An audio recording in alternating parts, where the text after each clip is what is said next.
Stop overthinking now, the morning meditation that changes everything. In a world constantly filled with noise and distractions, we often find ourselves overwhelmed by racing thoughts and endless to-do lists. We're always seeking solutions in grand gestures, but the truth is, God's guidance often comes in the quietest, most subtle ways. Have you ever noticed a whisper in your heart? A sudden moment of calm amid chaos, or the unexpected peace in the middle of a storm? This is God speaking directly to you, but are you listening? Today we're going to dive deep into how you can find peace in the chaos, stop overthinking, and cultivate trust in God, even when everything around you seems to be spinning out of control. We'll explore 3 key lessons that can transform the way you approach your daily struggles. First, we'll look at the gentle whisper in the chaos, just like Elijah experienced on Mount Horeb. It wasn't in the fire, wind, or earthquake, but in the stillness where God revealed himself. In our busy lives, we often miss these whispers, but they hold the answers we've been searching for. Then we'll dive into the storm that reveals trust. Remember the time when Jesus calmed the storm on the Sea of Galilee? He didn't tell the disciples to fight harder against the storm. Instead, he called them to trust in him. And finally, we'll see the powerful example of sitting at Jesus' feet through Mary and Martha's story. While Martha busied herself with tasks, Mary sat in stillness and found peace in his presence. Each of these principles is designed to help you calm your racing thoughts and reconnect with God. But the key is taking the time to slow down, listen, and trust that peace is within your reach. If this message resonated with you, don't forget to like, share, and subscribe. Sharing your thoughts in the comments below will help us grow this community and support one another in finding peace. Your engagement means a lot, and it's a simple step towards spreading the message of peace and trust in God. In a world that moves at breakneck speed, filled with the constant hum of notifications, deadlines, and endless to-do lists, we've trained ourselves to believe that the loudest voice must be the most important. Yet the truth is often the opposite. God's voice doesn't compete with the clamor of the world. It whispers, softly, persistently, waiting for us to notice. This is what Elijah discovered on Mount Horeb. He stood there, expecting God's grandeur in the roaring wind, the trembling earthquake, or the consuming fire. But God came not in the chaos, but in the still, small voice, a whisper that carried more power than the elements combined. Imagine how often we miss those whispers in our own lives. You rush through your morning, coffee in one hand, phone in the other, scrolling through messages, responding to emails, trying to get ahead. But in the midst of all this, there's a faint nudge of feeling, a moment of calm that you're too distracted to acknowledge. Maybe it's the sudden thought of someone you haven't spoken to in years, or the unexplainable peace that washes over you during a walk. These are not accidents. They are whispers, divine nudges calling you to pause, to listen. The mistake we make is in expecting God to show up in dramatic ways, in miracles so large they cannot be missed. But God often chooses subtlety, perhaps because he wants us to seek him, to slow down and tune in. You might be waiting for a clear sign, a flashing light, or a booming voice, all while dismissing the gentle, quiet moments that could guide your next step. So how do we hear these whispers? It begins with creating space. Turn off the noise, not just the literal noise, but the noise of your mind, your worries, your endless internal dialogue. Find a quiet place, even if it's just a corner of your home or a few minutes in the car before you head into work. Take a deep breath and invite God into that stillness. Say, Lord, I'm here, speak to me. And then listen, not with your ears, but with your heart. Pay attention to the thoughts that arise, the feelings that settle in your spirit, and the peace that may replace your racing thoughts. It's not easy at first. Your mind will fight it. You'll think about the errands you need to run, the conversations you replay in your head, or the tasks waiting for you. But persist. The world is relentless in its demands, but God waits patiently. He doesn't shout over the noise. He invites you to step away from it. Think of Elijah again. He had just come from a place of desperation, feeling utterly alone and abandoned. In his despair, God didn't give him a grand solution. He gave him his presence. And sometimes that's all we need. In your moments of racing thoughts and anxiety, remember that clarity often doesn't come from figuring it all out, but from being still and recognizing that God is near. Daily life offers countless opportunities to practice this. The next time you're tempted to fill every spare moment with activity scrolling through your phone, answering one more email, checking off another task, pause. Take a breath. Ask yourself, what am I rushing past? What might God be trying to tell me right now? You'll find that these whispers often align with your deepest needs and unspoken prayers. They may guide you to reach out to someone, take a step of faith, or simply rest in the assurance that you are not alone. The clarity you seek doesn't always come in the form of answers, but in the peace of knowing that God is guiding you, even if the path isn't fully visible yet. There's a beautiful irony here. We long for peace, but refuse to stop moving long enough to embrace it. We crave direction, but overlook the signs that are already around us. The gentle whisper in the chaos isn't just a comforting idea, it's a lifeline, a way to anchor yourself to God's presence amid the storms of life. So today, as you go about your routine, resist the urge to drown out every quiet moment. Let the silence speak. In it, you might just hear the whisper of God reminding you that He is with you, that He sees you, and that the answers you've been searching for are closer than you think. In the middle of the storm on the Sea of Galilee, the disciples were overcome by terror. The wind howled, the waves crashed against their boat, and the water began to rise. They did what anyone would. They panicked. Their fear consumed them, and in their desperation, they turned to Jesus, who was inexplicably asleep in the chaos. "Teacher, don't you care if we drown?" they cried out. Mark 4:38. What happened next wasn't just miraculous, it was a revelation.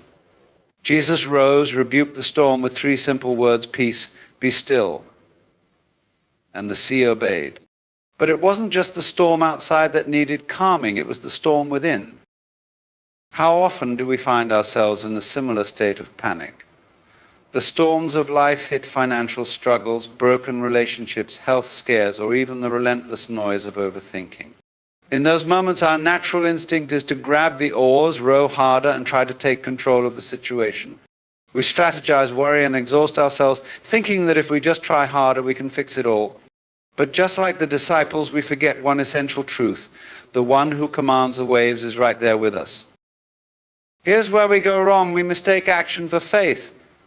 We think that doing more, thinking more, planning more, worrying more will calm the storm. But the truth is, our overthinking only adds to the chaos. It's like trying to bail water out of a sinking boat with a leaky bucket. The harder we try, the more exhausted and overwhelmed we become. What Jesus taught his disciples on that stormy night wasn't just about calming the sea. It was about trust. He asked them, "Why are you so afraid? Do you still have no faith?" Mark 4:40. Their fear revealed their lack of trust, and their lack of trust kept them from peace. The same is true for us. The storms in our lives aren't just challenges, they're opportunities to deepen our faith. Imagine this in your daily life. You're facing a situation that feels overwhelming: a deadline at work, a difficult conversation with a loved one, or an uncertain future. Your mind races, your heart pounds, and you feel like you're drowning in anxiety. What if, instead of trying to control every detail, you paused? What if you called out to Jesus, not with demands or panic, but with trust? "Lord, I don't know how this will end, but I know you're in control. Help me to trust you." Trusting Jesus doesn't mean the storm disappears instantly. Sometimes he calms the storm, other times he calms the sailor. But in either case, his presence changes everything. It shifts your focus from the chaos to the Creator, from the problem to the one who holds the solution. In practical terms, this might mean starting your day with prayer, surrendering your worries before they spiral out of control. It might mean pausing during a stressful moment to take a deep breath and remember that God is with you. Or it might mean seeking guidance from Scripture, allowing His Word to anchor your heart when fear threatens to take over. The beauty of the storm on the Sea of Galilee wasn't just that it stopped, it was what it revealed. It showed the disciples who Jesus truly was, the one with authority over nature, over fear, and over their lives. And it's the same for us. The storms we face aren't punishments, they're reminders of who holds the ultimate power. Surrendering your racing thoughts to Jesus doesn't mean giving up. It means acknowledging that you're not meant to carry the weight of the world alone. It's a choice to stop rowing against the waves and let the one who commands the sea guide your boat. The next time you find yourself in a storm, whether it's an external challenge or an internal battle, with overthinking, remember the lesson of the Sea of Galilee. The storm is real, yes, but so is the one who stands with you. Call out to Him, trust Him, and let Him calm not just the storm outside, but the storm within. The story of Mary and Martha is a mirror to our own lives, isn't it? Imagine Martha bustling around, heart racing, thoughts tumbling over one another. Is the bread rising? Is the table set? What will Jesus think if everything isn't perfect? She's consumed by the relentless need to do, to perform, to impress. Meanwhile, Mary sits quietly at Jesus' feet, listening, soaking in His words, oblivious to the chaos swirling around her. To Martha, Mary's stillness must have looked like irresponsibility. How could she just sit there when there was so much to be done? But Jesus' response is nothing short of revolutionary. Martha, Martha, you are worried and upset about many things, but few things are needed, or indeed only one. Mary has chosen what is better, and it will not be taken away from her. Luke 10:41-42.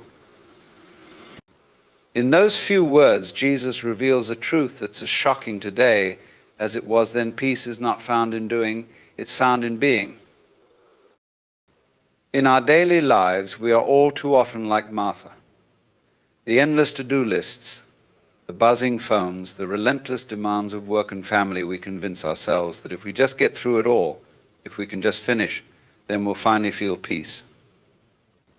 But peace doesn't work that way.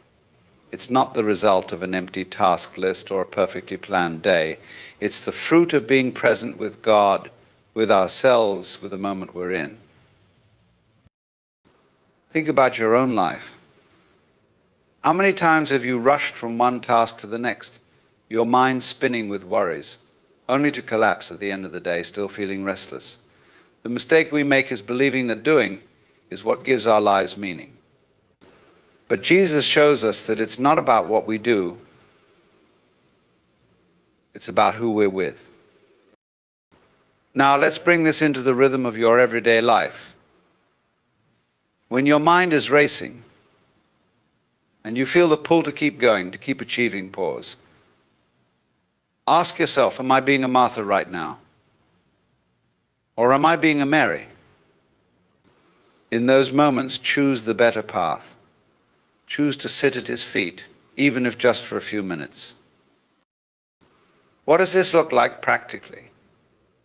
It could mean setting aside time in the morning to read Scripture and pray before the day's demands sweep you away. It could mean turning off your phone and spending 10 minutes in quiet reflection, simply breathing and acknowledging God's presence. It could mean choosing worship over worry, letting the words of a hymn or worship song anchor your heart. But here's the surprising truth: sitting at His feet doesn't mean neglecting your responsibilities.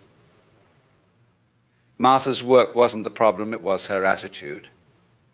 She let her tasks consume her, while Mary trusted that being with Jesus would provide what she needed. The same applies to us. When we prioritize God's presence, we find that we're not only more at peace, we're also more effective in what we do.